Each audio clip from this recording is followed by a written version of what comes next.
The Hand of the Necromancer by Brad Strickland, Chapter 1. "It's going to be a rotten summer," said Johnny Dixon.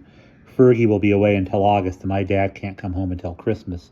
There's nothing at all to do." Professor Roderick Childermass overcame an urge to snap at his young friend. It was a perfect June day in the 1950s, and the two of them were sitting in kitchen chairs on the professor's porch, a chessboard on a folding table between them. The professor was an elderly man with a nest of white hair, wild mutton-chop sideburns sprouting from his cheeks, and a pitted red nose like an overripe strawberry. He glared through his gold-rimmed spectacles at Johnny, a short, bespectacled, blond, freckled boy of about 13. "Humph!" growled the professor. "Nothing to do at all, eh? Well, John, I suppose that you're just here playing chess with me out of pity. It's not that I beat you 4 times out of 6 or anything, is it? You just want to humor a crabby old man." Johnny looked up, more miserable than ever. "Ah, no, Professor," he said apologetically. "I like playing chess with you. It's just that, well, I was hoping that Dad and I could take our fishing trip in Florida soon, and then he wrote to say we couldn't. Fergie said we were going to work on my batting and fielding this summer. Then his grandmother got sick. Fergie and his mom had to go to Ohio to take care of her, and I don't really have any other friends my age, and, oh, I'm sorry." "Apology accepted." The professor stared at the board, then moved a black knight to threaten one of Johnny's bishops. As Johnny thought about his next move, the professor reflected that his young friend really had some cause for complaint. Johnny was brainy, but he was lousy at sports, and he did not make friends easily. Once a week he went to his Boy Scout meetings, but as often as not, the other boys ignored him or played mean tricks on him. Johnny's mother was dead, and his father was in the Air Force training Strategic Air Command pilots, so naturally the boy was lonely. He lived with his grandparents across from the professor on Fillmore Street in the town of Dunstan Heights, Massachusetts. Henry and Kate Dixon were kindly and loved their grandson, but like the professor, they were old. Sometimes young people like Johnny just wanted to hang around with someone else their age. "What exactly is wrong with Byron's grandmother?" asked the professor. Johnny moved a pawn to protect his bishop, heaved a deep sigh, and sat with his chin resting in his hand. "She fell and fractured her hip. The doctor thinks she's going to be okay, but it will take a long time for her to get well again. Mrs. Ferguson went out to Ohio to stay with her until she can take care of herself, and Fergie had to go along to help with chores and stuff." Byron Q. Ferguson, Fergie for short, was Johnny's only close friend. They shared a love for historical trivia and taste for gooey chocolate treats at Peter's Sweet Shop downtown. Fergie, though, was the more adventurous boy.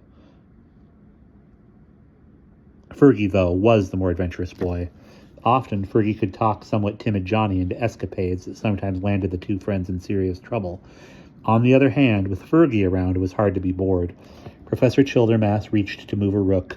For the first time, he noticed that if he did, he would open his king to a double-pronged attack from the marauding bishop and from Johnny's queen. "Very clever," he growled, glaring at the chessboard. "All right. You sneak, you got past my defenses that time. I resign." The professor tipped over his king to show defeat. Then he leaned back and reached for one of his black and gold Balkan Sobrain cigarettes and his Nimrod pipe lighter. "Professor," said Johnny, a grin on his face, "remember we have a deal. You can smoke only when you win a game." For a second, the professor looked cranky and cross. He had an explosive temper, and he terrified practically everyone in Dunstan Heights. However, he almost never blew up at Johnny. The old man and the young boy had an odd, unlikely friendship, but it worked. Instead of snarling or snapping, the professor simply replaced his cigarette box with the air of a martyr. "Sooner or later, I am going to give up this filthy smoking habit, and then you will have nothing to hold over me," he muttered. After a moment, he added slyly, "John, it seems to me that what you need is a good, honest summer job.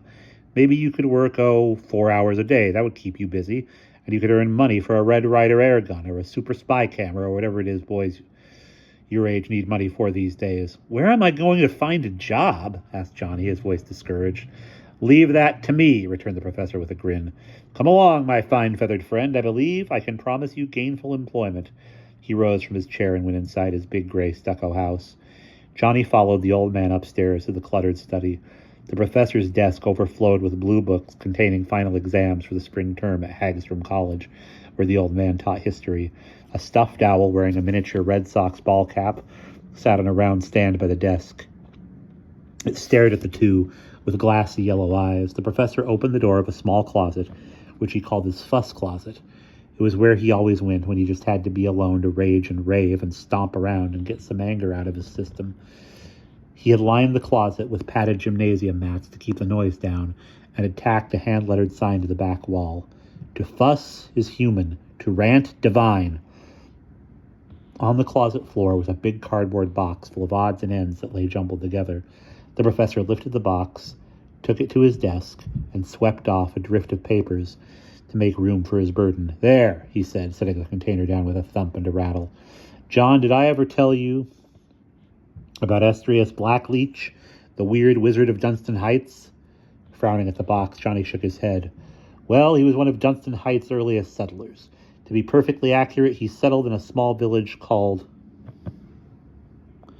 Squampatanog, which is what Dunstan Heights was called before it was renamed for Hannah Dustin.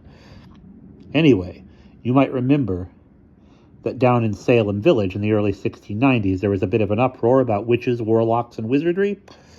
The witch trials, Johnny said. They hanged a bunch of people who were accused of sorcery. To be exact, they hanged 19 men and women who were condemned as witches. That's not counting a 20th victim, stubborn old Giles Corey. The court officials pressed him to death by putting him beneath a barn door and piling stones on it until he was crushed. He doesn't really count because his case never came to trial. Well, my boy, at the same time as that little hullabaloo, witchcraft hysteria broke out all over New England, even up here in the hinterlands north of Boston. At that time, there were only about 150 souls in Squampatanog, and of them, around a dozen were accused of witchcraft and imprisoned.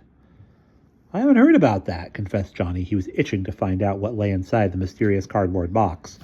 The professor seemed to be in no hurry to satisfy Johnny's curiosity. "I'm not surprised the episode never got to be as famous as the Salem trials. Fortunately for our town's good name, none of the accused witches were actually hanged. It's a safe bet that none of the citizens of the little village ever dreamed of practicing witchcraft. All but one, anyway, the infamous Estrius Blackleach.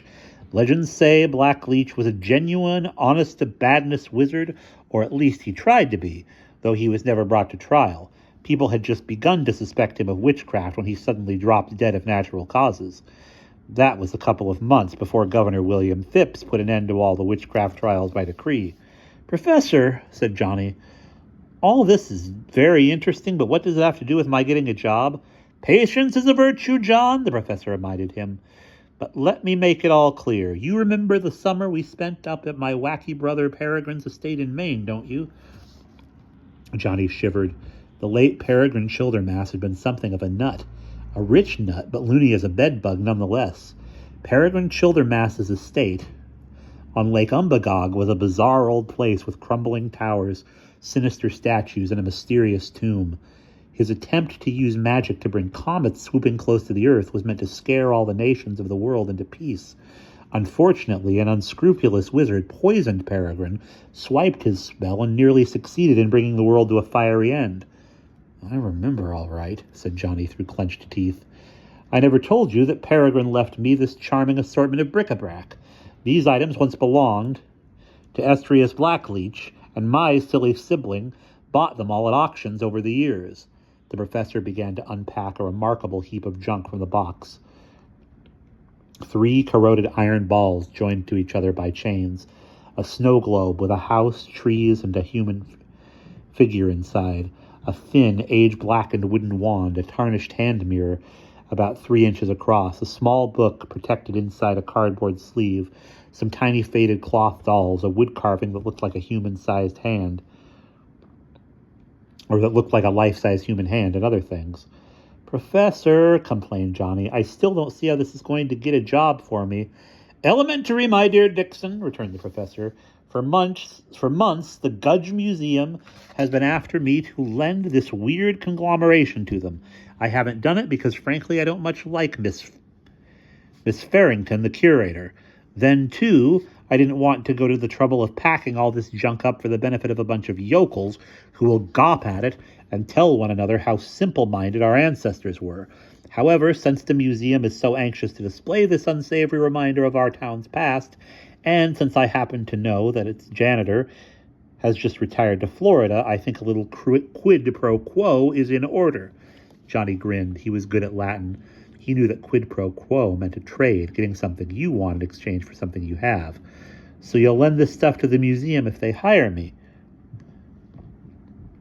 Exactly. Is it a deal? Johnny picked up the so-called snow globe. It was not a true globe, or even a dome, but was flattened at the top, like the bottom of a drinking glass. The greenish glass was thick, with bubbles and wavy lines in it, and inside the container was a little human figure, so bundled up that you couldn't tell whether it was a man or a woman. It strode through the snow toward a small log hut. A few faded green cones suggested evergreen trees. Johnny shook the globe, and the fake snow swirled. The professor picked up the carved hand. Now this is a strange piece. In fact, of all this mess, this carving seems to me to be the most uncanny. Johnny put down the snow globe and stared at the carved hand. It looks like a form for a left-handed glove. Ah! The professor put the hand on the desk. It rested on its cut-off wrist, as if it were waving.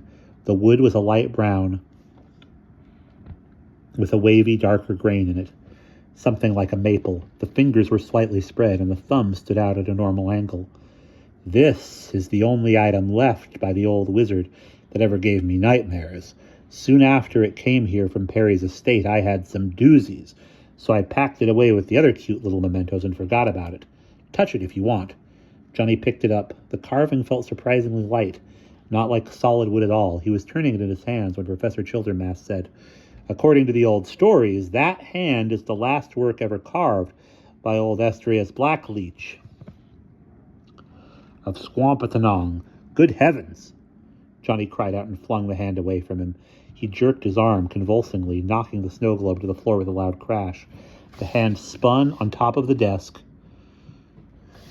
and fell onto the professor's lap.